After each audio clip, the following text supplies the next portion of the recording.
shared with them. She knew it was bad news.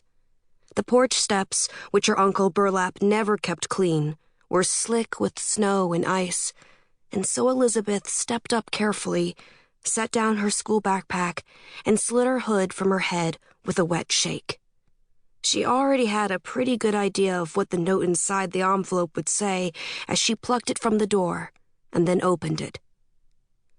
We informed you several times we would be going on a 3-week getaway and you would not be staying alone while we are gone, so you won't be surprised to find this letter. The house is locked tight. There is a ticket for the 6:20 train north in this envelope. Catch that train, and when you get off in the morning at Sternhaven, there will be a ticket waiting for you at the bus station. Get on the bus that goes to the Winterhouse Hotel. They will be expecting you. Here's $3 in case you need anything on the way. You'll get another ticket to come back after the new year. Don't cause trouble for anyone. None of your nonsense. Elizabeth studied the train ticket. 6:20 was in 3 hours, the first 3 hours of her 24 days of Christmas vacation. And, as they had promised, after lecturing her for the past 2 weeks about how they were leaving for Christmas and Elizabeth would be sent away, her aunt and uncle really were gone. Elizabeth glanced at the street through her foggy glasses. The snow was falling harder. A plastic grocery bag hung on the doorknob. Elizabeth peeked inside and saw it was filled with 3 of her shirts, 2 pairs of socks, a pair of pants, and some undergarments.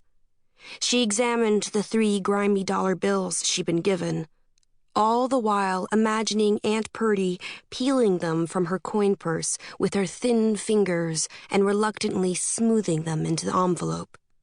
In Elizabeth's imagination, Uncle Burlap was standing beside her and eyeing the money doubtfully, as if even this amount was too much. She let this picture fade away, like the steam of her breath in the chill air. Elizabeth read the note once more. She stuffed it into her jacket pocket with the money and the ticket, and then unzipped her backpack. From the bottom of it, beneath the 4 paperbacks the school librarian had allowed her to check out for winter break, and her own volume of Anne of Green Gables, she removed a pen and a small notepad. The notepad was spiral-bound along its top edge, green-covered and worn with creases, the sort of pad a waiter might use to take your order at a restaurant. Elizabeth flipped it open, and on the 5th page, entry 43 on her list of reasons why I do not like my aunt and uncle, she wrote, "Because they are sending me to a hotel in the middle of nowhere during Christmas with no money and hardly any clothes." She returned the notepad to its place, then put the plastic grocery bag inside her pack and zipped it closed. She was about to leave, but found herself staring at the strip of duct tape that had held the envelope, her breath rising high and tight in her chest, and her eyes beginning to water. And then, before she realized what she was doing, she slammed her palm against the plywood door.